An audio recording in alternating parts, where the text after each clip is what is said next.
कोटा में कांग्रेस में चल रही गुटबाजी को एक बार फिर पुख्ता कर दिया गया है। कोटा में कांग्रेस नेता प्रहलाद गुंजल की ओर से रविवार को बुलाई गई बैठक में शहर ग्रामीण जिला अध्यक्ष, कांग्रेस विधायक सहित अन्य नेता नहीं पहुंचे। प्रहलाद गुंजल ने महाराजा अग्रसेन धर्मशाला में यह बैठक बुलाई थी। बैठक में शहर में आने वाले समय में किए जाने वाले आंदोलन को लेकर चर्चा की गई। मीटिंग को जिला कांग्रेस की ओर से आयोजित बताया गया और प्रहलाद गुंजल को मुख्य वक्ता के तौर पर बताया गया, लेकिन मीटिंग में कांग्रेस कमेटी के शहर जिला अध्यक्ष राखी गौतम और देहात जिला अध्यक्ष भानु प्रताप मौजूद नहीं थे। बैठक में प्रहलाद गुंजल ने तंज कसते हुए कहा, आप शासन चला रहे हैं या साइकिल रिक्शा ठेला चला रहे हैं। कांग्रेस नेता प्रहलाद गुंजल की टीम की ओर से इसे जिला कांग्रेस कमेटी की बैठक बताकर कार्यकर्ताओं को मैसेज भेजे गए थे। हालांकि बैठक में जिला कांग्रेस कमेटी शहर और देहात के दोनों अध्यक्ष नहीं थे। इसके अलावा पीपलदा विधायक चेतन पटेल और लाडपुरा पंचायत समिति प्रधान नईमुद्दीन गुट्टू भी बैठक में नहीं पहुंचे। हालांकि बैठक में प्रदेश कांग्रेस कमेटी के महासचिव और कोटा प्रभारी पुष्पेंद्र भारद्वाज, पूर्व शहर अध्यक्ष रविंद्र त्यागी, आमीन पठान समेत अन्य नेता और कार्यकर्ता मौजूद रहे। तारीख तय करेंगे, टेंटेटिव है अभी, सबके साथ चर्चा करके तय करेंगे। किन किन मुद्दों को लेके ये बैठक आज? मुद्दे साफ है, सारी हाड़ोती परेशान है। यहाँ का अन्नदाता खेत की मेड़ पे बैठा बैठा रो रहा है।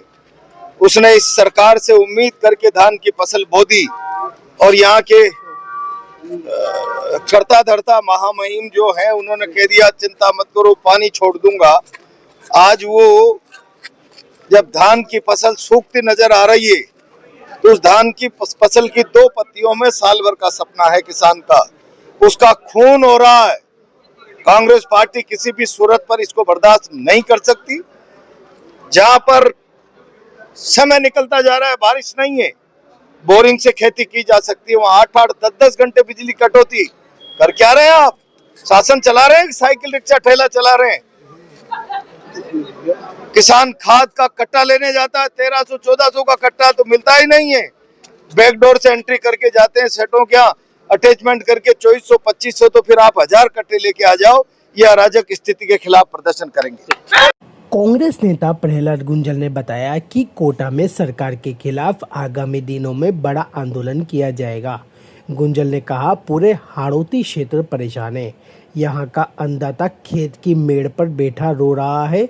किसान ने सरकार से उम्मीद करके धान की फसल बोई थी, लेकिन फसल सूखती नजर आ रही है। गुंजल ने बिजली कटौती और खाद की कालाबाजारी पर भी प्रशासन को घेरा।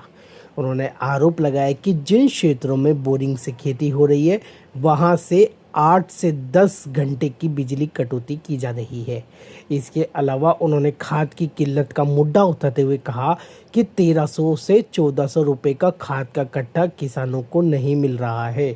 उन्होंने चोर दरवाजे से ऊंचे दामों पर खरीदने को मजबूर किया जा रहा है। इससे बड़ी तकलीफ क्या? आज मेरे सामने कांग्रेस का कार्यकर्ता बैठा हुआ।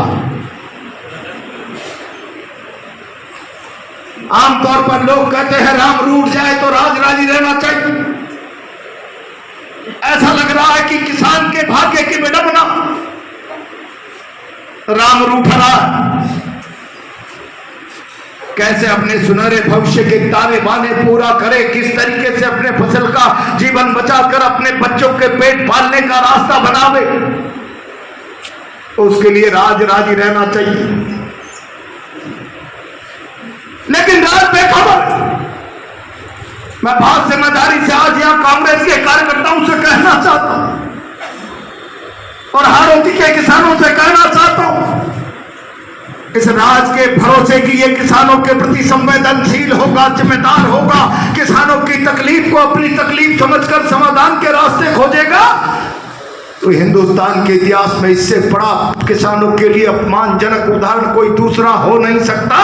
हरियाणा और पंजाब का किसान इस बेईमान निष्ठुर सरकार के अंदर अपने लिए न्याय मांगने के लिए जावे 13 महीने तक पंजाब हरियाणा के बॉर्डर पर सड़क पर बैठा बैठा किसान 700 की तादाद में अपने प्राण त्याग दे और इस निष्ठुर सरकार के कानों में जूं तक नहीं रहेंगे और दावा करते हैं 2022 तक हम किसानों की आमदनी दुगनी कर देंगे। क्या आमदनी दुगनी होगी? 1008 जो किसानों ने अपनी बुनियादी मांग के लिए प्राण त्याग दिए, बेईमान सरकार के कानों में जू नहीं रहेंगे। और तब मुझे कभी कभी तकलीफ होती है, इतना बड़ा देश के किसानों ने आंदोलन किया, किसानों का जय घोष था, हम इसको गैर राजनीतिक रखना चाहते हैं, लेकिन इतने बड़े अन्याय पर चुप रहना भी कायरता है। मैं बहुत जिम्मेदारी से आज आपसे कह रहा हूं, मेरे पास रोज फोन आते, गांव में 6 घंटे की बिजली कटौती चल रही है, 8 घंटे की बिजली कटौती चल रही है, जहां नहरी पानी नहीं है वहां पर हम थोड़ा बहुत आंशिक रूप से कोई बोरिंगों में पानी आ गया तो बिजली मिल जाए तो हम अपनी फसलों को बचा सकते हैं, फसलों को कर सकते हैं, कुछ न कुछ रोजगार का जीने का आसरा खड़ा कर सकते हैं। आज लोगों के पास खेत में सिंचाई के लिए पर्याप्त बिजली नहीं, लगातार कटौती ने किसान की कमर तोड़ रखी। और आप लोगों को पता होगा, बहुत हजारों फोन मेरे पास लगातार आ रहे थे, किसी कारण से मुझे ये प्रदर्शन डिले करना पड़ गया। 25 तारीख को जब केडीए पर प्रदर्शन किया था तो पूरी हाड़ौती का किसान त्रायमाम कर रहा था खाद को लेकर के। 1300 का कट्टा किसान को खाद के डीलर की दुकान पर जाकर कहा जाता था कोई कट्टा नहीं है, और अगर वो अटैचमेंट खरीद कर 2400 रुपए का भुगतान करे तो जहां एक कट्टे की मनाही होती थी वहां उसको 1000 कट्टे भी मिल जाए 2400 का भुगतान करने के पास। क्या ये किसानों के साथ खुली लूट नहीं? क्या ये चौक की तरह चिपक कर इस हाड़ौती के किसानों को खून पीने का उपक्रम नहीं? और खाद विक्रेताओं की और इंडस्ट्रीज की ये मोनोपोली इतनी जोर से क्यों चल रही है? मैं प्रदर्शन में इसका सारा खुलासा करूंगा, कौन है इसके पीछे, किसकी सेठ के तार किस तरीके से खाद के कारखानों से मिले हुए हैं और किस तरीके से खाद के कारखानों से अपनी मांगे पूरी करवा कर उन्हें इस प्रकार का मनमाना शोषण करके हाड़ौती के किसान का खून पीने की खुली छूट दी गई है। भारत सरकार और उसके कौन कौन नुमाइंदे इसके लिए जिम्मेदार हैं। मैं 28 तारीख को जो प्रदर्शन होगा उसमें आर पार की लड़ाई में इस बात का कच्चा चिट्ठा खोल के रखूंगा। मैं आज कांग्रेस के कार्यकर्ताओं से एक सवाल करूं, क्या हाड़ौती का किसान रोता रहे? खाद मिलना चाहिए, खाद मिलना चाहिए। सुबह से शाम तक ग्राम जीएसएस के बाहर डीलरों की दुकानों के बाहर एक एक कट्टे के लिए धूप में लाइन लगाकर खड़ा रहे, जैसे अपराधी है, चोरी है, गुनाहगार है। इस तरीके से पुलिस के सिपाही आए और डंडे बजाकर इस मुल्क के भाग्य विधाता को लाइनों में खड़ा कर दे, जिस तरीके से कोई जामा तलाशी में अपराधियों को खड़ा कर दिया जाता। क्या ये भारत के अन्नदाता का अपमान नहीं? गांधी सागर में पर्याप्त पानी होने के बाद किसानों की बुनियादी मांग को नहीं माना जाए, क्या ये सरकार की किसानों की अनदेखी नहीं? क्या ये राजस्थान सरकार की किसान विरोधी नीति नहीं? और जो किसान पसीना बहाता है, 500-700 फीट की बोरिंग करता है, थोड़ा सा लेवल ऊंचा आ जाता है, बोरिंग चलाकर अपनी बंजर भूमि में से अपने जीवन को पालने का रास्ता बनाता है, आज 8-8 घंटे बिजली की कटौती कर क्या किसानों के साथ अन्याय नहीं होता है?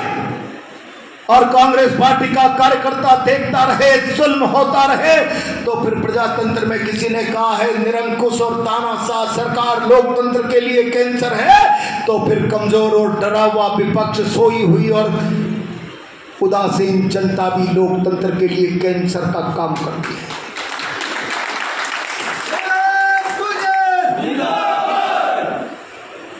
आज मैं हिंदुस्तान की जनता को उदासीन और सोई हुई नहीं कर सकता। आज इस शासन ने अपने आप को डेमोक्रेसी से ऊपर समझ लिया, इस तरीके का टेरर पहुंचा दिया, इस तरीके का भय हिंदुस्तान की जनता में बैठा दिया। कोई अगर बोलेगा, मुंह खोलेगा इस राज के खिलाफ, तो उसके खिलाफ इतनी बड़ी शक्ति की जाएगी कि रोजी रोटी से बेदखल कर दिया जाए। पिछले दिनों मैंने कार्यालय पर कांग्रेस के कार्यकर्ताओं को कहा था, केशवपुरा में एक मोची जो सड़क पर पट्टी बिछाकर बैठता है, बूट पॉलिश करता है, बरसाती टाट पट्टी की चटाई बिछाकर, उससे कहा क्या चल रहा है? बोला बुलाइए मत, बोल दूंगा तो संकट हो जाएगा, बुरा हो जाएगा। तब किसी समझदार ने कहा तू केवल चटाई पर बैठा हुआ है, बूट पॉलिश करता है, जूते काटने का काम करता है, तेरे जैसे गरीब का बोलने पर क्या बुरा हो जाएगा? कौन सा तेरे जीएसटी का, इनकम टैक्स का छापा आ जाएगा?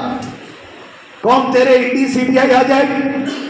बोला मेरे न जीएसटी आ सकती, न इनकम टैक्स आ सकता, न ईडी आ सकती, न सीबीआई आ सकती। अगर मैंने कुछ बोला और के कार्यालय खबर चल गई, मोची कुछ बैठा सही बातें कर रहा था, तो केडी आएगी और झटकार कर मेरी दरी पट्टी उठा के ले जाएगी और मेरे सामान को नाली में डाल जाएगी। मैं शाम को मेरे बच्चों को क्या खिलाऊंगा? मैं अगर बूट पॉलिश करके जूते काट कर 100-200 रुपए कमा लेता हूँ तो शाम को मेरा चूल्हा जल जाता है। अगर मैं बोल गया तो यहाँ इस शहर में ऐसा आतंक है, शाम को मेरा चूल्हा नहीं जलेगा, मेरे बच्चों के पेट में भूख की आग जलेगी, भूख की आग जलेगी। क्या ये काबिले बर्दाश्त है? और काबिले बर्दाश्त नहीं है तो उठाओ। क्या होगा क्या नहीं होगा भविष्य के घर में है। राजस्थान की जनता ने हमको विरोध का मैंडेट दिया है कि शासन तानाशाह हो जाए, तो जनता को साथ लेकर हम उस तानाशाह शासन की नींद तोड़े, उसकी कानों का पर्दाफाश करें, उसके अहंकारी राउंड का दम्भ तोड़े। क्या इसके लिए कांग्रेस पार्टी को अपना प्रजातांत्रिक फर्ज अदा करने के लिए तैयार नहीं रहना चाहिए? क्या ये हमारा लोकतांत्रिक धर्म नहीं? जनता पिसती रहे, सरकार अत्याचार करती रहे, जनता में भय बैठा करके लोगों के मुंह पर ताला लगाकर सरेआम संविधान की धज्जा उड़ती रहे। तमाम प्रकार की संस्थाएं सरकार को संरक्षित करने के लिए, संवैधानिक संस्थाएं संरक्षण का कार्ड का काम करती रहे, सरकार को बचाने बनाने के लिए सारी की सारी संवैधानिक संस्थाएं सड़क पर आ जाए, सारा स्तर छोड़कर सारी परंपरा, मर्यादा, कानून, संविधान की धज्जा उड़ाकर, क्या इलेक्शन कमीशन, क्या पुलिस, क्या प्रशासन जैसे सरकारी नौकर नहीं भारतीय जनता पार्टी के कार्यालय के नौकर हो गए? संविधान की शपथ नहीं ली हो, कमल के प्रति अपनी आस्था का प्रकटीकरण करके शासन की नौकरी की सीढ़ियों पर, पायदानों पर चढ़े हो? ये जो चरित्र इस मुल्क में राजनीति का, व्यवस्था का बनता हुआ चला जा रहा है, ये उस प्रजातंत्र के लिए चुनौती है जिस प्रजातंत्र को लाने के लिए जवाहरलाल नेहरू 9.5 साल और सरदार पटेल 5.5-6 साल तक अंग्रेजों की जेल की हवा काट कर आए। अपनी जवानी के 9-10 साल जिन्होंने जेलों में दिया, यह उस प्रजातंत्र का खुला मजाक है, भद्दा मजाक। जिस प्रजातंत्र को लाने के लिए दक्षिणी अफ्रीका से लेकर हिंदुस्तान की गली गली तक अंग्रेजों तुमने मेरे भारत के तन बदन के समृद्धि के कपड़े उतार दिए। मेरा भारत जब तक आजाद नहीं हो जाएगा, मेरे तन बदन के बैरिस्टर के सूट को खूंटी पे टांग कर रखूंगा और एक लाठी और लंगोटी में हिंदुस्तान में घूमूंगा। ये दर्द पालकर सारी जिंदगी भारत को प्रजातंत्र देकर गया वो महात्मा, क्या ये उस महात्मा की भावना का अपमान नहीं?